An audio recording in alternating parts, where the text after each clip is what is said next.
What's up, everybody? Welcome to my first ever real golf video. This is going to be interesting.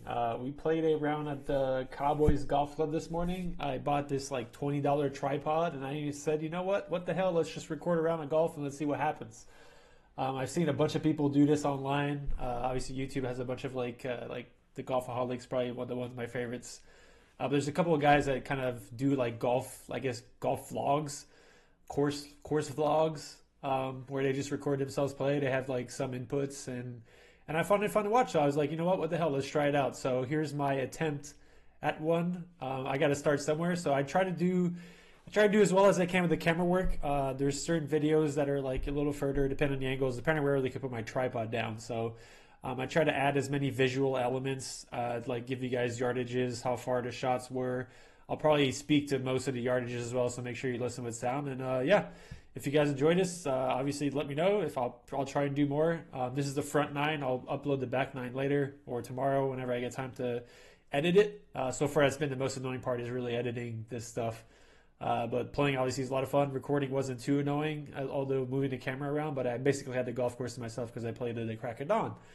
But yeah, hope you guys enjoy this. There's some good and some really bad, but hey, it's golf. It's not an easy sport. Hope you guys enjoy this. Peace. All right, Cowboys Golf Club, hole number 1, par 5, 535 yards. Probably one of the easier holes on the golf course. I mean, what does it say? It says handicap 5. What? Nah, there's no way this is the 5th hardest hole on the golf course. This is probably the widest tee shot we're gonna have all day. At least for me, since I hit draws, I have enough distance to carry this second bunker from the left. You can't really see it, but the fairway is pretty wide, so I typically aim at the left edge of the fairway and just try to little push draw into there. And it typically plays a little downwind. There's not much wind at the time of day we're playing because we're playing pretty early. It's a little wet out there, so the ball's not going to roll a ton compared to what typically you get out in Texas, which is one of the new things I've had to adjust to. But absolutely smoke a tee shot on the first tee. You love to see it. This one's probably like 310. I can't remember. I think it was like 315. I wrote it down, and it's going to be in the notes. You'll see with the visual elements I put. Yeah, 315, and it was right down the middle. You see as it's kind of, you see the mud and everything. It's a little wet, so the ball didn't really roll that much. But yeah, it's a good position. We have about I want to say it was 210, 212 to the front of the green, which is what I'm trying to get to. Let it bounce on and roll on a little bit. It's a 4-iron, a little downwind, so I'm expecting a lot of roll, and I don't want to go too long because it's a back pin. So I'm trying to hit a good shot. I catch it a little toey, and it never really gets high enough to carry the front bunker. So end up in the front bunker. Not the best place you want to be because it's a back flag, so this is a pretty long bunker shot. It's probably like, I don't know, like 30, 35 yards, and there's a big ridge in front of the hole too, so I want to try and carry it all the way back. So I try and get cute with it. I try and pick just a little bit of sand, hit a little spinner up top high, but I catch a little too much ball. And it carries the back of the green, hits the fringe, and spins back into the rough a little bit. Or it hit the fringe, bounced forward, and then spun back into the rough. You don't really see the lie here, but this is one thing about Bermuda grass. For those who haven't played golf in the East Coast, for the most part, I'd say is mostly Bermuda part of the country. But I've played most of my golf in my life has been played in California, and it's bent grass, and it's a lot. I mean, it's you get some nasty lies, but it really doesn't take much for a bad lie on Bermuda. So. This one was nestled down a little bit. It was wet. I only got 5 practice shots. I basically got there early and was on my own, so I went to the range, hit about 5-6 balls to get a few bad ones out of the way, and then didn't really get putting or chipping practice. So you see me dropping down a ball there, just trying to get a feel for what I may experience in the day. So that was a nasty lie. Ball nestled down in Bermuda is never fun, so it's sticky. So again, it was a hard shot. I didn't want to go long because if I go long, I'm down the slope, and I basically didn't commit to the shot and just played a sissy shot, which is not what you want, especially after being next to the green and 2 on par 5. So yeah, we got another. I mean, it's a putt. It's not the easiest putt.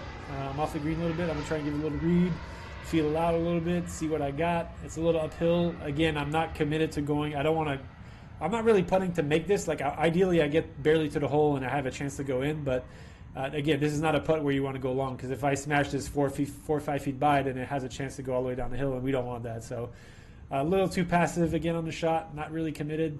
Leave it about 2-3 feet short. Just going to brush it in for a 6. Not what you want to see after putting one down the middle of the fairway on a par 5 to start the day, but hey, it's golf. There's a lot of holes left.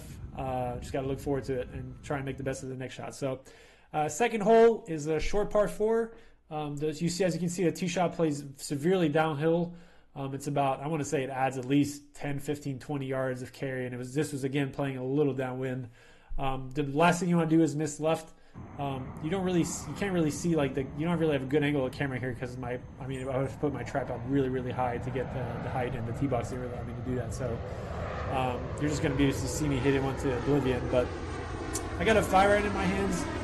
Typically I hit 4 here, but I figured I want to switch it up and try a little longer shot. I haven't had that much success in my second shots, and the longer the club, the more of a chance you have to hook it. So I had a really good solid 5-iron right down the middle of the fairway, and yeah, it was a really good shot. We got second shot on this hole. We got about, let's say, I don't remember exactly. I think it was like 151 to about the flag. I don't use a rangefinder. I use like a GPS tool, which gives me approximately the right yardage. It's typically like 2-3 yards off, but I'd rather know the yardages of what I got front to back than the actual flag in most cases. But yeah, this is like kind of a go shot. I take a 9-iron here because it's a little downwind. I figured if I hit a solid shot, then I should be pin high or a little long since the pin was in the front. But I actually smoked it and hit a really good shot, and it ended up going like 160 almost, or high 150s to the back of the green. As you can see, it was right over the flag. Gives myself a kind of a downhill putt, but at least it's a chance for birdie on the green, and up to the putting to try and do myself justice here after the first hole. Birdie putt. You don't really see the slopes with the camera. It's kind of crazy. I mean, they always say it on TV, but look how much that broke. I mean, it's just, the greens are really slippery here. That's probably the biggest defense of this golf course, is how slippery the greens are. So it's a matter of like really kind of leaving the ball in the right places, and I didn't do that with my second shot. I probably should have hit a pitching wedge and try and just barely put it on the front of the green and a little right of the flag, and I would have given myself the best chance to make a putt. But I didn't do that. So I had to kind of finesse myself into a par here. This is a knee knocker. It's like 4 feet. Thankfully, it's pretty straight. I think it's a little left or right, but not much. You'll hear planes flying over through the whole round because we're right next to DFW, just a little north of it, where this golf course is. But yeah, hit a good putt, make a par. 2-putt pars are always fun and always a good thing to have. Third hole. I don't know why it says the blacks are 176. I think there used to be a different tee box. But this is actually the tee box where it is the longest tee box, and it typically plays about it's where the silver is. I think it's 148 to center. But the pin was on the front right today, so it plays a little shorter. I got about 135. The wind's coming in off the right, a little bit into, but after hitting a really good 9-iron last hole, I kind of playing off that. I'm like, okay, well, if I hit a really good 9 again and it goes 150, then I'm in trouble because I'm going to be in that bunker in the back, and that's absolute dead because it's all downhill. So I try and go with a pitching wedge. Try and play to the front, so I'm trying to leave this one on the front right portion of the green. As you can see, my feet, I was misaligned, something I've been having issues with. I was actually aligned to the left, so it felt like I pulled it, but in reality, I guess I was just aiming there. And I caught a little chunky, not much, but just enough to make a difference. And as you can see, it's a little short, and it is way left. I guess I did pull it, but it gave me another, like, one of those little Bermuda lies where I was expecting it to release. As you can see, kind of the green slopes downhill, so I took a little less loft club. I took a 54 instead of my 58-degree wedge, and just trying to hit kind of a runner. And I basically landed pretty close to where I wanted to land it, but I guess I got a little spinner in, and it landed really soft on the green and just ended up being short. Sadly, it leaving myself like a 10, 15-footer for par on a short par 3 hole, which is never a good thing. You never really want to see this. You saw me kind of stepping side by side on the line. For those who don't know what that is, it's basically aim point express. I don't really trust my eyes for putting. I trust my my feet and my kind of balance more for reading putts. So I get a feel for the putt lines, and after under reading the last putt, I typically, it's kind of like how it works in sports, is when you underdo something or overdo something, the next one's going to be the opposite. And this one was no different. I think I'm pretty sure this is probably one of my better putts today as far as like where I was aiming and where I started, but as we're going to see here in a second, it is not even close. I mean, that was a good, I don't know, like half a foot, a good cup over read. But yeah, you make 4, not what we want. 2 over after 3 holes. Not the best to start. This is one of the most picturesque holes on this golf course. I think this is one of their signature holes. It has a big cowboy logo in the middle of the fairway, as you can see in the picture. I found a picture on the internet because the picture I took ended up not doing well resolution-wise. So, but yeah, it's massively downhill. The picture where is basically where the tee shot is. So I didn't really take the video from the back instead of like showing you guys the oblivion of hitting a shot. I decided to go with the camera in the front, a little away from the line. Obviously, I don't want to smash my camera, my phone. That would kind of suck. But yeah, it's kind of a cool angle. This hole's pretty short. It's not the most forgiving tee shot, but I'm pretty confident with the driver these days. I'm hitting it really straight. So I just take one and actually smash it down the middle. It flew over the bunker probably about like 10, 15 yards and ended up, I think it was like 320. Actually, yeah, I wrote down 325 since I had about 35, 40 yards left on my second shot. It was a really good tee shot. Not much wind there on that hole, so at least it didn't feel like there was. If there was, maybe I think it was helping, if anything. But yeah, we got about 35-yard shot. It's kind of a pitch shot. I opened up the face on the 58 a little bit. It's on an uphill slope, so I just make sure I get a good contact, which I did. Clipped it really nice. I landed about, I don't know, like maybe 2 or 3 yards onto the front of the green, and the front of the green was kind of a downslope, so it ended up landing it perfectly. It rolled up to the hole, and I got I call this a 4-footer for birdie. You can't really see the slope again, but this hole, this putt is actually nasty. It's a super short one, so I was like, oh, you're going to make this, Ray. But yeah, I just couldn't trust it. I had to aim so far outside the hole from what my read was, and I just pushed a little bit. And look how much this breaks. Like, I mean, this ends up like a good, I don't know, 3 cups to the right of the hole, and it was like, it rolled 6 feet, and I mean, that's a lot of break.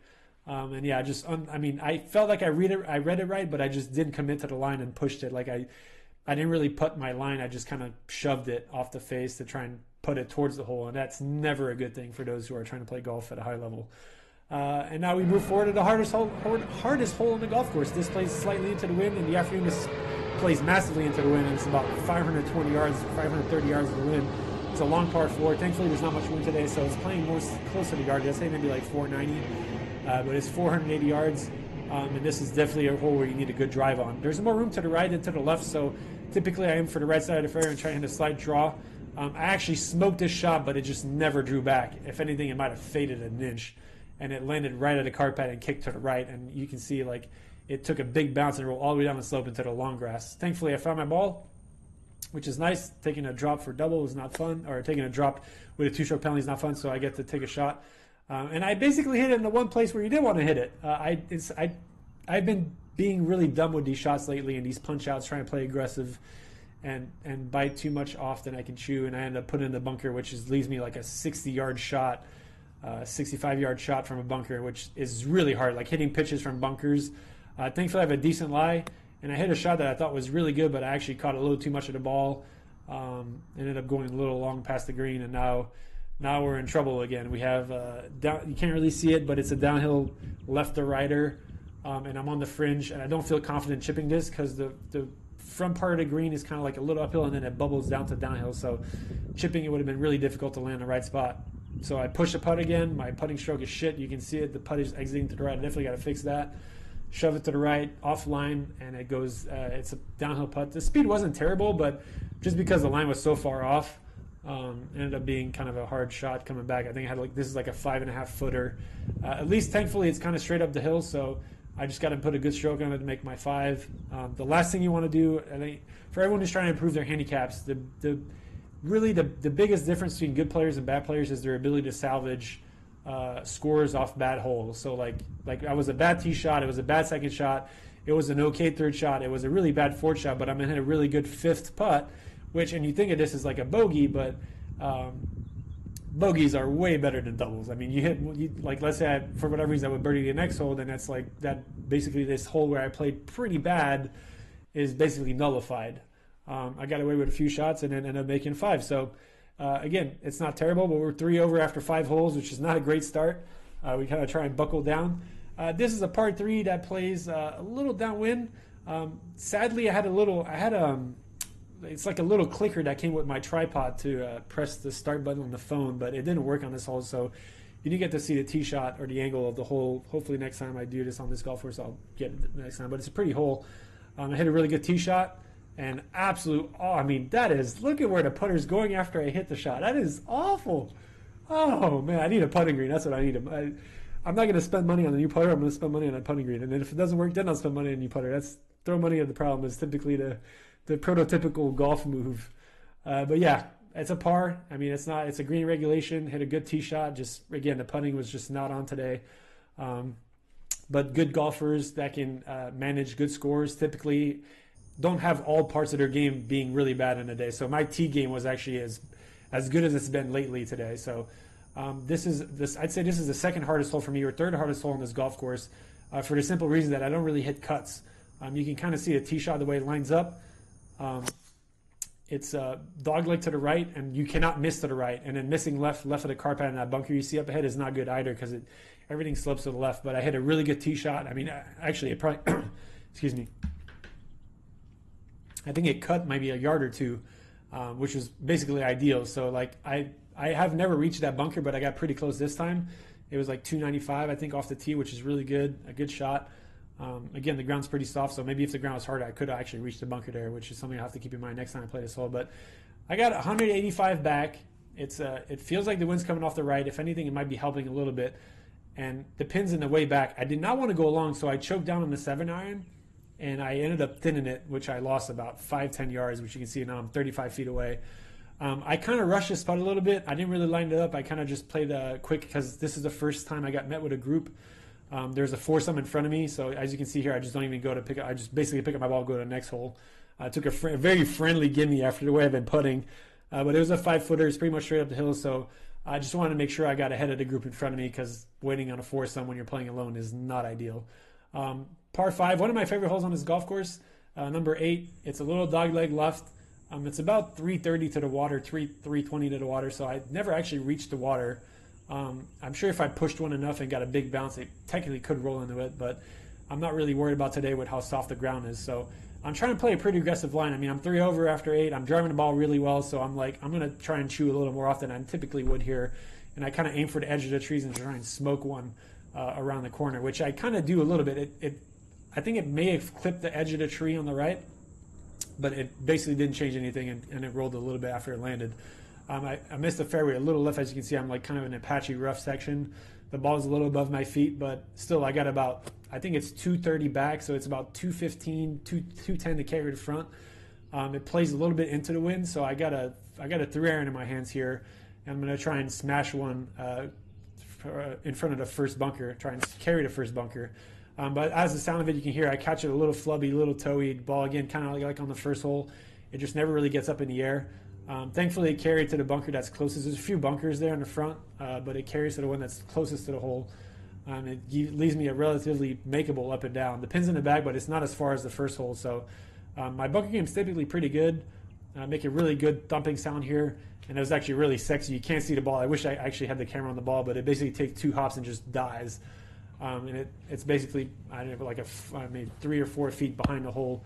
I'm actually going to pick up my camera to show you guys the result, because I was so excited about it. But it was a really good bunker shot.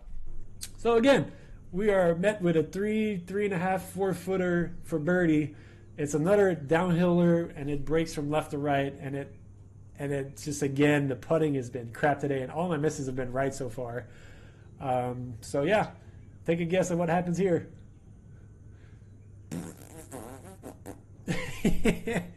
You can tell by the reaction that I'm a little frustrated at this point. I mean, with how well I'm striking the ball. Besides the 5th hole so far, I've played really good golf, and I'm 3 over. I got nothing to show for it score-wise, but that's kind of how golf works sometimes. Number 9, awesome hole. Big tree in the middle of the fairway you're going to see. The distance is 441 yards, but it plays, it's kind of like on the other way of the last hole, so it plays typically a little downwind. You can see that big tree there is kind of like typically my aiming point.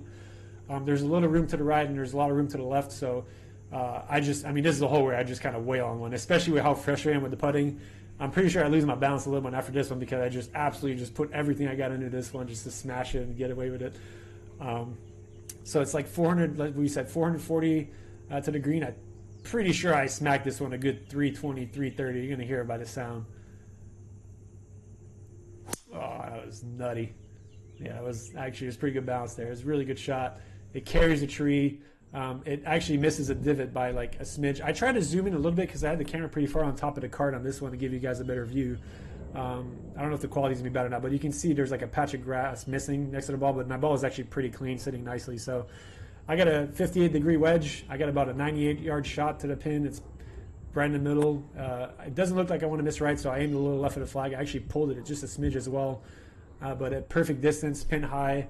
And again, another left to right breaker for the birdie. This is about, what, 15 foot, maybe 10, sometimes somewhere between, I'd say it's probably more like 15 feet. Left to righter. Actually, this is probably one of my better putts today. I focused on the line here and then just made a good stroke and just a little under red. But hey, knocking par is never a bad score. And yeah, that's going to be it for the front nine.